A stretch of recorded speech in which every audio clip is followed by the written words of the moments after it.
अस्सलाम वालेकुम स्टूडेंट्स। आज हम लोग स्टार्ट करने वाले हैं न्यूप्लेजिया का टॉपिक। तो सबसे पहले हम लोग देख लेते हैं कि न्यूप्लेजिया का मतलब क्या है। न्यूप्लेजिया का लिटरली मीनिंग होता है न्यू ग्रोथ। हम इसको डिफ़ाइन कैसे करेंगे न्यूप्लेजिया को? New growth which occurs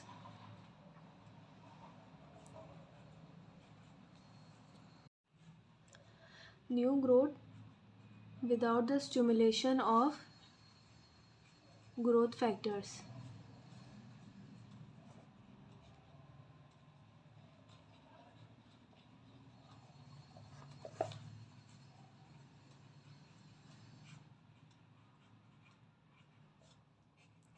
basically जो ग्रोथ है एबनॉर्मल ग्रोथ होती है, ठीक है। ये हमने डेफिनेशन याद रखनी है, अक्सर वाइवा में पूछते हैं, तो ये बेस्ट डेफिनेशन है, ठीक है।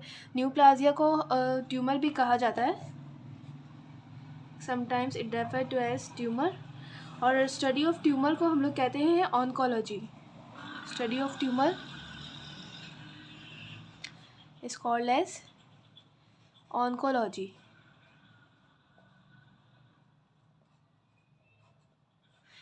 ठीक है।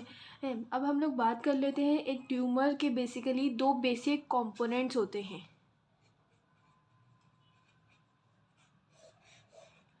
दो कंपोनेंट्स होते हैं, एक होता है पैरेन्काइमा और एक होता है स्ट्रोमा।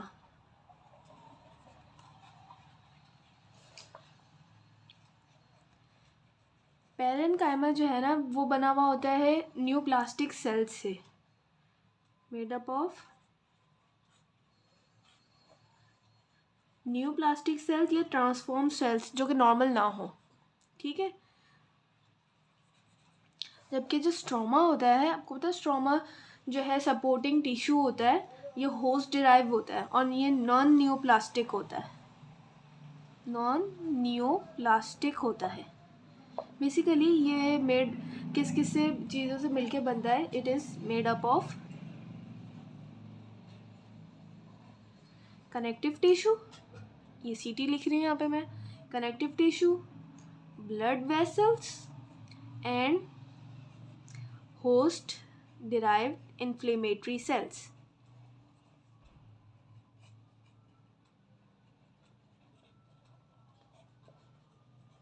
ये तीन आपने याद रखना है। स्ट्रोमा नॉन न्यूप्लास्टिक होता है, ये it is made up of connective tissue, blood vessels and host derived inflammatory sales.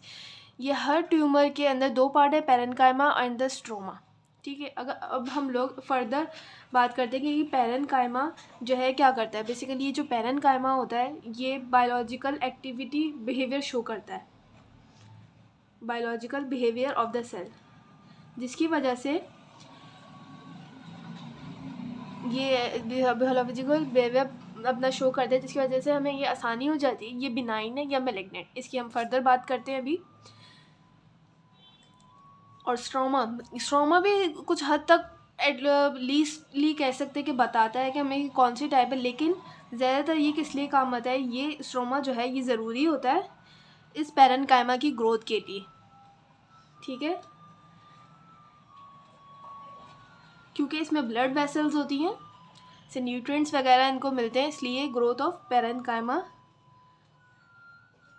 Neoplasm के लिए ज़रूरी होता है न्यूप्लाज्म पैरेन्काइमा, ठीक है। ये वाली बात हो गई हम इसके कंपोनेंट्स की। अब हम लोग जो मैंने आपको बनाया होता है कि हमारे पास दो तरीके के ट्यूमर्स होते हैं।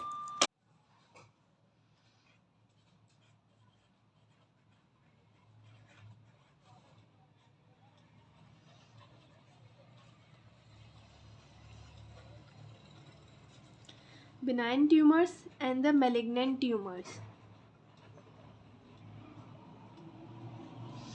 benign ट्यूमर्स वो ट्यूमर्स होते हैं जो कि लोकलाइज्ड होते हैं, एनवेलप्ड होते हैं, जो कि मेटास्टेटाइज नहीं करते हैं, और जो है ये ज़्यादा हार्मफुल नहीं होते, हार्मलेस होते हैं, ठीक है। ज़्यादातर कंडीशंस में मोस्टली हार्मलेस होते हैं। जबकि जो हमारे पास मैलिग्नेंट ट्यूमर्स होते हैं वो इसके अपोजिट होते हैं, इनको हम लोग कैंसरस भी कहते हैं, लेकिन वो हम फर्दर नॉमेनक्लेचर में देखेंगे। यहाँ पे आप लोग देखेंगे हार्मफुल होते हैं। हम लोग इसके डिफरेंसेस देख लेते हैं, फिर इसके नॉमेनक्लेचर को डिस्कस करते हैं।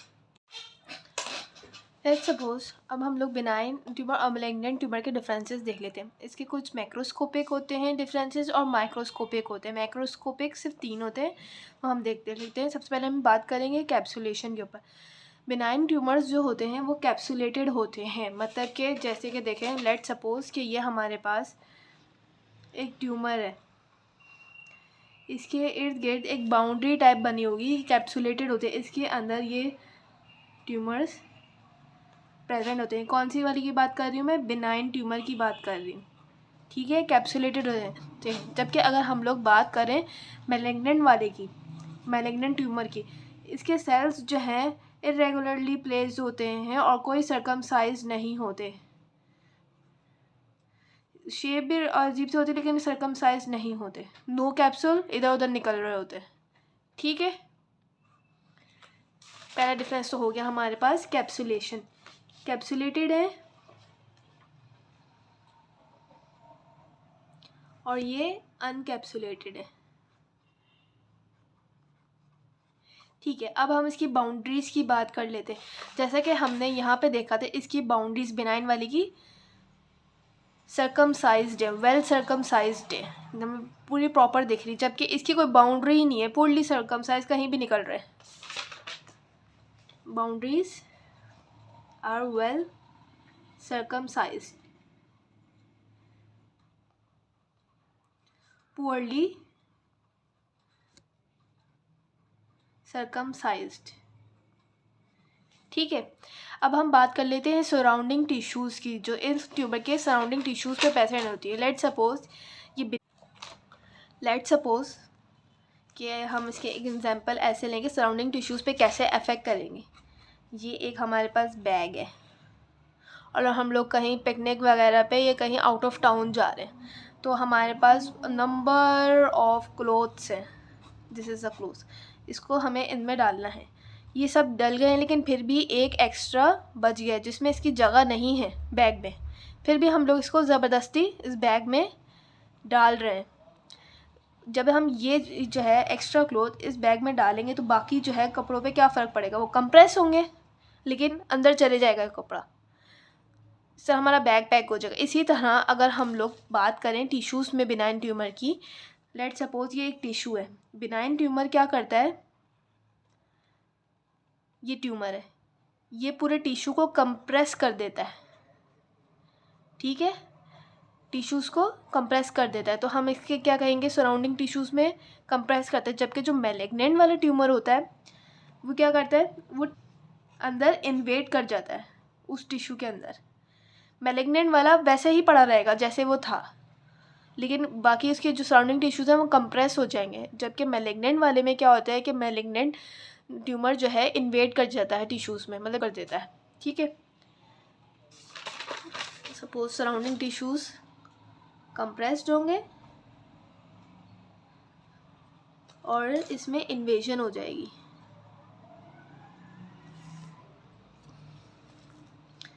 ये तो हमारे हो गए macroscopic features, capsulation, boundaries and the surrounding tissues. अब हम लोग बात कर लेते हैं माइक्रोस्कोपिक फीचर्स से। सबसे पहले पैटर्न, बिनाइन ट्यूमर का पैटर्न जो है, जहाँ जिस भी जगह से, जिस भी टिश्यू से, जिस भी स्ट्रक्चर से वो ओरिजिनेट हो रहा होगा उससे रिजेम्बलेंस होगी उसके पैटर्न की। जबकि मैलिग्नेंट ट्यूमर में ऐसा नहीं होता, resembles to the origin, does not resembles to the origin, ठीक है। प्लियोमॉर्फिज्म की बात करें हम लोग, लेट्स सपोज प्लियोमॉर्फिज्म। प्लियोमॉर्फिज्म का मतलब क्या है? सबसे पहले तो ये समझें, प्लियो डिफरेंट, मॉर्फिज्म स्ट्रक्चर, मतलब कि एक ही स्पेशीज़ में डिफरेंट टाइप्स के सेल, कोई भी कुछ भी हो सकता है, एक्स वाई कोई भी शेप ले सकता है, लेकिन है वो एक ही स्पेशीज़, लेकिन उसके डिफरेंट टाइप्स के स्ट्रक्चर्स हैं, उसको हम लोग कहते हैं प्लियोमॉर्फिज्म। अब इसका बिनाइन और मैलिग्नेंट में क्या कहा? देखते बिनाइन में क्या होता है, हमारे पास प्लियोमॉर्फिज्म नहीं होती, वेल सर्कमसाइज्ड होते हैं, एक जैसा स्ट्रक्चर होता है। जबकि मैलिग्नेंट वाले में आपको दिख रहा होगा शेप्स जो हैं डिफ़र करती हैं एक दूसरे से, इसको हम कहते हैं प्लियोमॉर्फिज्म। प्लियोमॉर्फिज्म absent and it is present in the malignant tumors. NC ratio, what is NC ratio? Let's do, यहाँ पे देखते हैं हम लोग NC ratio क्या है। N for nucleus, NC for cytoplasm. Let's suppose एक नॉर्मल सेल है हमारे पास, नॉर्मल सेल है, इसके अंदर हमारे पास न्यूक्लियस है। नॉर्मली हमारे पास क्या होता है, न्यूक्लियस 1 होता है और साइटोप्लाज्म 4 होता है। मतलब एग्जांपल के तौर पे देखें कि उनके स्ट्रक्चर के हिसाब से देखें, न्यूक्लियस छोटा होता है, साइटोप्लाज्म बड़ा होता है। ये वेरी कर सकता है 1 से लेके 6 तक साइटोप्लाज्म, ठीक है, according to the cell. But malignant वाले में क्या होता है कि हमारे पास बिनाइन वाले में नॉर्मल रहता है न्यूक्लियस साइटोप्लाज्म रेशो, लेकिन मैलिग्नेंट वाले में क्या होता है कि हमारे पास सेल उतना ही रहता है, थोड़ा सा बड़ा बन गया मुझसे, लेकिन सेल उतना ही रहता है, लेकिन न्यूक्लियस उसका उतने जितना हो जाता है, न्यूक्लियस बढ़ जाता है, न्यूक्लियस बड़ा हो जाता है, इसका साइज़ इंक्रीज़ हो जाता है। तो ये इसके अंदर न्यूक्लियस साइटोप्लाज्म रेशो बढ़ जाता है मैलिग्नेंट वाले में, क्योंकि न्यूक्लियस उसका बड़ा हो जाता है, ठीक है। NC रेशो नॉर्मल, इंक्रीज्ड, ठीक है।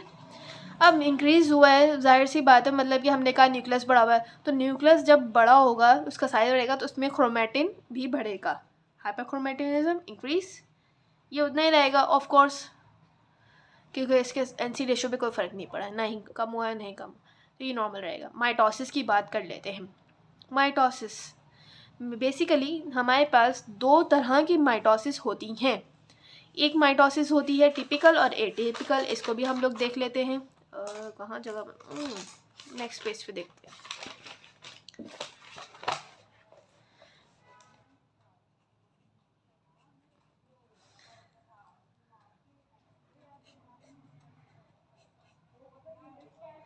Typical, atypical. टिपिकल की बात करें, एक नॉर्मल प्रोसेस होता है हमारे पास, profess, metaphase, anaphase and telophase. जिस तरीके से एक नॉर्मल प्रोसेस होता है उसको हम लोग कहते हैं टिपिकल। टिपिकल मतलब स्टैंडर्ड, ठीक है। Atypical, abnormal. इस तरह इसमें एबनॉर्मल कैसे हुआ, प्रोफेस, हमारे पास 4 फेस होते हैं, prophase, metaphase, anaphase and the telophase.